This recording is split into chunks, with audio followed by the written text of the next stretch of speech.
সংসদের 14তম অধিবেশনের প্রথম বক্তব্য রাখবেন মিস্টার দুলাল। মাননীয় সদস্য, আপনার সময় 5 মিনিট। ধন্যবাদ মাননীয় স্পিকার। মাননীয় স্পিকার, আমাদের এই বাংলাদেশ সবুজ শ্যামল প্রকৃতির এক অপরূপ লীলাভূমি। এদেশের বুক জুড়ে বয়ে চলে পদ্মা, মেঘনা, যমুনার মতো অসংখ্য নদ নদী। মাঠের পর মাঠ, সবুজ ফসল, দিগন্ত জোড়া ধান ক্ষেত, আর পাখির কণ্ঠে জেগে ওঠে এই বাংলার সকাল। কিন্তু অত্যন্ত দুঃখের সাথে বলতে হয়, এদেশের সাধারণ জনগণ আজ ন্যায় বিচার থেকে বঞ্চিত। মাননীয় স্পিকার, এই মহান সংসদে আজ আমি 3টি গুরুত্বপূর্ণ বিষয় নিয়ে আলোচনা করব, যে বিষয়গুলো অবহেলার কারণে আজও আমাদের দেশে উন্নয়নের ছোঁয়া পায়নি। মাননীয় স্পিকার, প্রথমত এই দেশ ধ্বংস হওয়ার একটি গুরুত্বপূর্ণ বিষয়, সেটি হলো অনলাইন জুয়া, যেটি কিনা এদেশের কিছু শিক্ষিত চুরিদের মাধ্যমে আমেরিকা, চীন, রাশিয়া থেকে পরিচালিত হয়। বাংলাদেশ থেকে বিভিন্ন ওয়েবসাইটে খুব সহজে সাধারণ লোক এগুলা খেলতে পারে, বিভিন্ন মোবাইল ব্যাংকিং এর মাধ্যমে আর্থিক লেনদেন করে, যার ফলে আমাদের দেশকে আর্থিক সংকটে ফেলছে। এমনকি কিছু কিছু ক্ষেত্রে দেখা যায় জুয়ার টাকা জোগাড় করতে যুবকরা বেছে নিচ্ছে চুরি, চিন্তায়, খুন খারাপি, যার কারণে প্রত্যেকটা ফ্যামিলিতে আজ অশান্তি বাড়ছে, মানসিক চাপ। মাননীয় স্পিকার, আফসোসের ব্যাপার হলো এদেশে শুধু জুয়ারিদেরকে ধরা হচ্ছে। যারা জুয়ার সাইট চালিয়ে অবৈধ টাকার পাহাড় বানিয়েছে তারা ধরাছোঁয়ার বাইরে থেকে যাচ্ছে। তার কারণ কি জানেন? কারণ হলো তাদের সাথে জড়িত এদেশের আইনের লোক সহ বিভিন্ন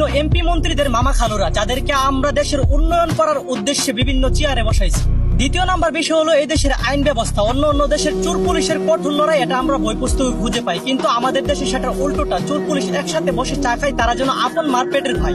আপনি সাধারণ জনগণ, আপনার জন্য এদেশের আইন হয়ে যাবে কঠোর, কিন্তু আপনি টাকাওয়ালা প্রভাবশালী, আপনার জন্য এদেশের আইন হয়ে যাবে হাতের পুতুল। অন্য দেশের অপরাধীরা আইনের হাতে গেলে তারা তারের মতো সোজা হয়ে ফেরত আসে, আর আমাদের দেশের অপরাধীরা জেলখানা থেকে বেরিয়ে আসলে আগের থেকে ভয়ঙ্কর হয়ে ওঠে। কারণ এদেশের জেলখানায়ও মিলে বিলাসিতা, যদি অপরাধীদের কাছে থাকে টাকা। আর যে দেশের জেলখানা অপরাধীদের জন্য বিলাসিতা হতে পারে, সে দেশ আর কতটা অপরাধ মুক্ত হবে সেটা আপনার আর আমার জানার বাকি নেই। মাননীয় স্পিকার, সর্বশেষ আমি একটা বিষয়ে কথা বলতে চাই। মধ্যপ্রাচ্যের আকাশে কেন বারবার সরকার পতনের স্লোগান ওঠে? কেন রাজপথে নামে হাজারো মানুষ? কেন জনতার কণ্ঠে উচ্চারিত হয় পরিবর্তনের ডাক? এর উত্তর খুঁজতে খুব বেশি দূর যেতে হয় না। যখন কোন শাসক জনগণের ভালোবাসা এবং বিশ্বাস নিয়ে ক্ষমতার চেয়ারে বসে, কিন্তু ক্ষমতায় বসে জনগণকে ভুলে যায়, তখনই শুরু হয় খুব।